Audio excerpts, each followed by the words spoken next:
Hello दोस्तों, नमस्कार। मैं हूं राज यादव और एक बार फिर से आपका बहुत बहुत स्वागत है smart CG update YouTube channel पर। दोस्तों, आज की इस वीडियो में हम लोग देखने वाले हैं शिक्षक भर्ती से संबंधित जानकारी। जैसे कि आप सबको पता होगा, अभी हाल ही में माननीय मुख्यमंत्री जी ने 10,000 शिक्षक भर्ती के लिए ऐलान किया है, घोषणा किया है और 10,000 शिक्षक भर्ती बहुत ही जल्द ली जाएगी, ऐसा उन्होंने अपने घोषणा में कहा है। तो इसी क्रम में हम लोग दोस्तों आज के इस वीडियो में सहायक शिक्षक भर्ती से संबंधित संपूर्ण जानकारी देखेंगे कि अगर उस 10,000 शिक्षक भर्ती में अगर सहायक शिक्षक की भर्ती आती है तो उसके लिए क्या क्या शैक्षिक योग्यता रहेगी, शैक्षिक योग्यता क्या मांगी जाएगी, आयु क्या रहेगी, कितने आयु तक के उसमें जो है अप्लाई कर पाएंगे, साथ ही इसका सिलेबस हम लोग देखेंगे। यानी कि सहायक शिक्षक भर्ती से संबंधित कंप्लीट इन्फॉर्मेशन इस वीडियो में आपको मिलेगी। तो बने रहिएगा वीडियो पर। कौन कौन इसके लिए एलिजिबल होगा, पूरी जानकारी आपको इस वीडियो में जानने को मिलेगी। अगर आप चैनल पर नए हैं तो प्लीज़ चैनल को सब्सक्राइब करके जरूर रख लीजिएगा, क्योंकि इस चैनल पर शिक्षक भर्ती से रिलेटेड सारी जानकारी आपको समय समय पर बिल्कुल लेटेस्ट अपडेट मिलती रहेगी। साथ ही बगल वाले बेल आइकन को प्रेस करके ऑल पर भी सेट कर दीजिएगा, ताकि जब भी मैं आगे वीडियो अपलोड करूँ तो तुरंत आप तक नोटिफिकेशन चला जाए। चलिए आज के इस इम्पोर्टेंट वीडियो को स्टार्ट करते हैं। तो चलिए दोस्तों, आज के इस इन्फॉर्मेशन को स्टार्ट करते हैं। सबसे पहले ये समझ लीजिए कि जो 2019 में जो भर्ती आई हुई थी, ठीक है, 2019 की भर्ती में लगभग 4,000 पदों पर ये जो है सहायक शिक्षक की भर्ती आई हुई थी। जो सहायक शिक्षक के पद हैं 4,000 पदों पर इसकी भर्ती निकली हुई थी और ये साइंस बैकग्राउंड के लिए थी, ठीक है, आर्ट्स के लिए नहीं थी, साइंस के लिए थी। जो साइंस मैथ वाले हैं उनके लिए थी, ठीक है। तो मेरे हिसाब से यहाँ पर जो सहायक शिक्षक की भर्ती है वो संकाय से नहीं लिया जाना चाहिए था। विज्ञान संकाय या फिर जो है कला संकाय को अलग इसमें बांटना मेरे ख्याल से तो उचित नहीं था। फिर भी जो विभाग ने तय किया है, जो गवर्नमेंट ने तय किया है, वो मुझसे ज़्यादा अच्छी तरह से समझते हैं। तो ये जो है विज्ञान संकाय के लिए था और 4,000 पदों पर ये जो है भर्ती आई हुई थी। तो ये जो ऑफिशियल पीडीएफ आपको दिखाई दे रहा है, ये जो है 2019 में आई हुई भर्ती विज्ञापन की ऑफिशियल पीडीएफ है। यहाँ पर आप देख सकते हैं। सबसे पहले हम बात करते हैं आयु की।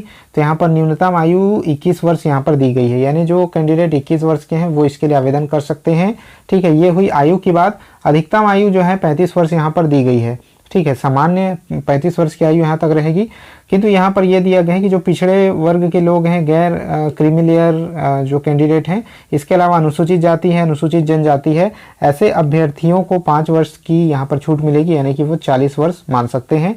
और इसके अलावा यहाँ पर महिलाओं को दोस्तों, महिला अभ्यर्थियों को 10 वर्ष की छूट दी जाती है, चाहे वो स्टेट की बात करें चाहे सेंट्रल की बात करें। सेंट्रल में भी जब टीचर की वैकेंसी आती है तो उन्हें सामान्य वर्ग से 10 वर्ष एक्स्ट्रा जो है उनको दिया जाता है, ठीक है। तो यहाँ पर 35 में अगर आप 10 काउंट करेंगे तो यहाँ पर हो जाएगा 45। वो 45 वर्ष तक जो है सहायक शिक्षक का फॉर्म भर पाएंगे। तो इस तरह इसकी आयु की बात की गई है। चलिए और आगे बात करते हैं। इसमें दोस्तों आयु के संबंध में बहुत सारी चीज़ें दी गई हैं कि जो पहले से गवर्नमेंट जॉब में हैं, अलग अलग तरह के जो भूतपूर्व सैनिक हैं, उन जैसे अलग अलग कैटेगरी में जो आयु है वो इस पीडीएफ में दिए गए हैं, वो आप अवलोकन कर लेंगे।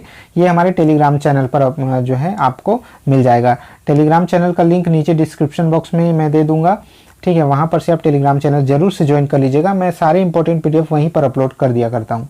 अगर लिंक के जरिए आप लोग ऐड नहीं हो पाते हैं तो टेलीग्राम में जाकर स्मार्ट सीजी अपडेट ये सर्च कर लीजिएगा, हमारे चैनल का लोगो आपको दिख जाएगा, वहां पर से चैनल को ज्वाइन जरूर कर लीजिएगा।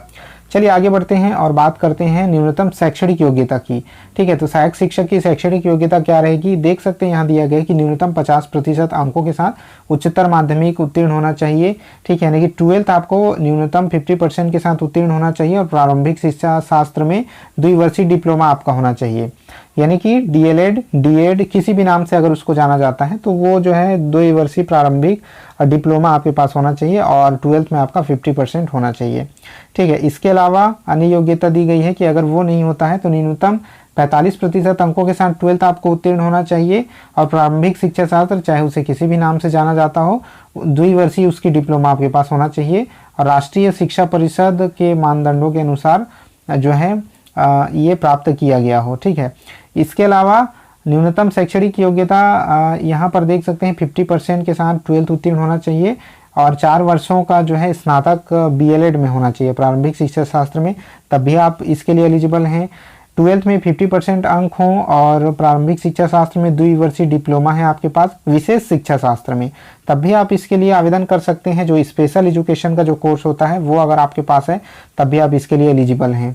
ठीक है, यहाँ पर है स्नातक ये तथा प्रारंभिक शिक्षा शास्त्र, चाहे उसे किसी भी नाम से जाना जाता है, में द्विवर्षीय डिप्लोमा आपके पास होगा तो आप इसके लिए एलिजिबल हैं। यानी कि अगर मान लीजिए कि आपका ट्वेल्थ में 50% नहीं बन रहा है तो इससे ये समझ सकते हैं, यहाँ पर ये दिया गया है कि ट्वेल्थ में अगर 50% आपके नहीं हैं, ठीक है, तो एक स्थिति यहाँ पर ये दी गई है कि आपका स्नातक होना चाहिए और प्रारंभिक शिक्षा शास्त्र में यानी कि किसी भी नाम से अगर उसको जाना जा रहा है डीएड या फिर डीएलएड, तो द्विवर्षीय डिप्लोमा आपके पास है तब भी आप एलिजिबल हैं। ठीक है, यानी कि आप स्नातक प्लस डीएड या डीएलएड आपका है तब भी आप इसके लिए जो है एलिजिबल है। यहाँ पर परसेंट नहीं दिया गया है, इसमें जो चीज़ें दी गई है वही मैं आपको बता रहा हूँ, अपने से कोई भी चीज़ मैं यहाँ पर ऐड नहीं करना चाहता। ठीक है, तो यहाँ पर परसेंट की बात नहीं की गई है। तो अगर आप स्नातक हैं और डीएलएड या डीएड आपके पास है तो एलिजिबल हैं। फिर उसके अलावा एक स्थिति दी गई है कि न्यूनतम 50% के साथ आपका जो है स्नातक होना चाहिए या और आपका बीएड होना चाहिए। ठीक है, तो बीएड होना चाहिए और 1 to 5 यानी कि एक कक्षा 1 से 5वीं तक पढ़ाने के लिए जो है यहाँ पर देख सकते हैं उस नियुक्ति के पश्चात राष्ट्रीय अध्यापक शिक्षा परिषद द्वारा मान्यता प्राप्त प्राथमिक शिक्षा शास्त्र में 6 महीने का विशेष कार्यक्रम पूरा हो गया। यानी कि जो ब्रिज कोर्स होता है वो आपका जो है जॉब लगने के बाद आपको ब्रिज कोर्स भी करना होगा। यानी कि 50% के साथ स्नातक भी हो, बीएड भी हो, ये दोनों अगर आपके पास है और डीएलएड नहीं है तो आपको 6 महीने का ब्रिज कोर्स करना होगा। ठीक है, ये चीज़ यहाँ पर लिखी हुई है, तब आप इसके लिए एलिजिबल होंगे। और यहाँ पर जो है सबसे इम्पोर्टेंट चीज़ ये है कि टीईटी आपको उत्तीर्ण होना चाहिए। ठीक है, जो पात्रता परीक्षा होती है चाहे वो सीटेट हो या सीजीटेट हो, आपका उत्तीर्ण होना चाहिए। 1 to 5 जो पहली से 5वीं के लिए जो होती है फर्स्ट लेवल का जो टेट है वो आपका उत्तीर्ण होना चाहिए। ये सभी जो अर्हताएँ यहाँ पर दी गई हैं। अच्छा, यहाँ पर एक इम्पोर्टेंट चीज़ ये भी दिया गया है कि अगर आप जो विज्ञान संकाय के लिए, चूंकि पिछली भर्ती जो है विज्ञान संकाय के लिए निकली हुई थी, तो यहाँ पर विज्ञान संकाय में ही आपका 12th उत्तीर्ण मांगा गया है। ऐसा नहीं कि आप आर्ट्स से 12th पास हैं और ये जो विज्ञान समूह से निकली हुई वैकेंसी आप भर पाएंगे। तो 12th आपको जो है विज्ञान, अगर विज्ञान संकाय के लिए निकलती है तो विज्ञान से आपको 12th पढ़ा होना चाहिए, अगर कला संकाय के लिए आती है तो कला से आपको 12th पढ़ा होना चाहिए। तो वही चीज़ यहाँ पर दी गई है कि उच्चतर माध्यमिक यानी 12th की जो परीक्षा है वो विज्ञान विषय के साथ उत्तीर्ण होना आवश्यक है।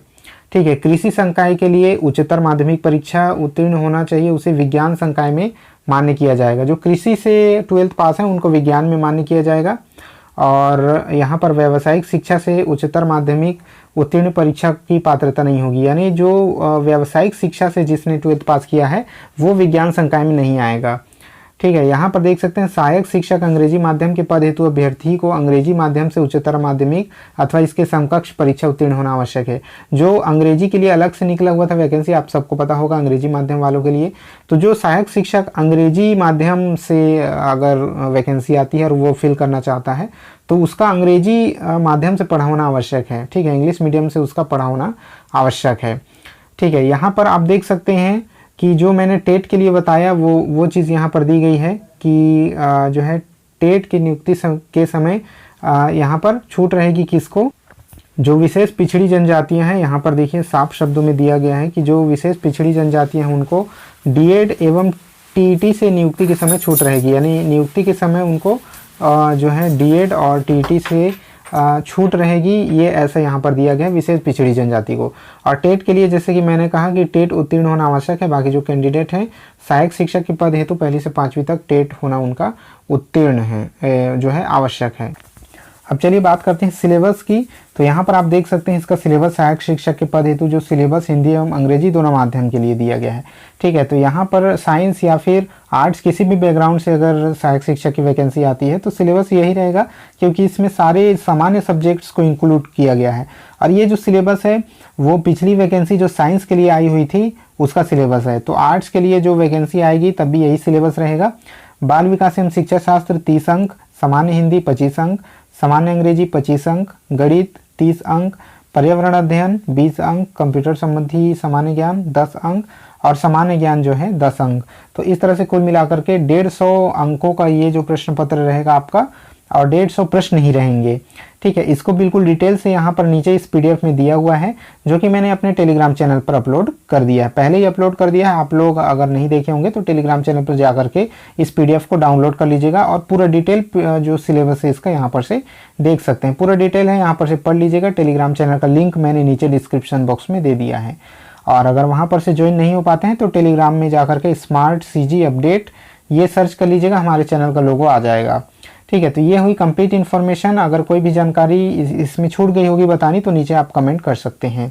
आगे शिक्षक के लिए भी यहाँ पर जो है ये जो कंप्लीट इन्फॉर्मेशन थी सहायक शिक्षक के लिए थी।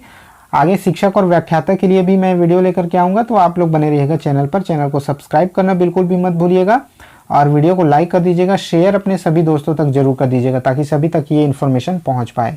मिलते हैं आपसे नेक्स्ट वीडियो में, तब तक के लिए जय हिंद।